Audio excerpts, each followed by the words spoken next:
அது மட்டுமல்ல 100 நாள் வேலை திட்டத்தில் பணிபுரிகின்ற ஊழியர்களுக்கு சம்பளம் உயர்த்தப்படும் என்று திரு ஸ்டாலின் அவர்கள் தேர்தல் அறிக்கையிலே குறிப்பிட்டார்கள்.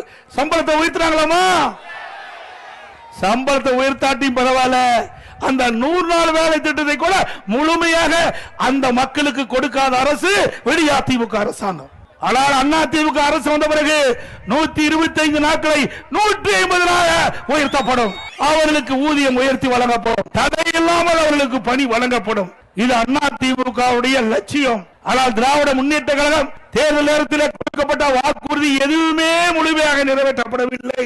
சிந்தித்து பாருங்கள். வேண்டுமென்றே திட்டமிட்டு 100 நாள் வேலை திட்டத்தில் பணிபுரிகின்ற ஊழியர்களுக்கு ஒரு தவறான அவதூறு பிரச்சாரத்தை பரப்புகிறார். 100 நாள் வேலை திட்டம் ரத்து செய்வதாக ஒரு பச்சை பொய்யை சொல்லுகின்ற முதலமைச்சர், இன்றைய முதலமைச்சர், அவருடைய கூட்டணி கட்சியை சேர்ந்த தலைவர்கள் நிச்சயமாக 100% உறுதியாக சொல்கின்றோம். 100 நாள் வேலை திட்டத்தை 125 நாட்களாக இன்றைக்கு மத்திய அரசு உயர்த்திருக்கிறது.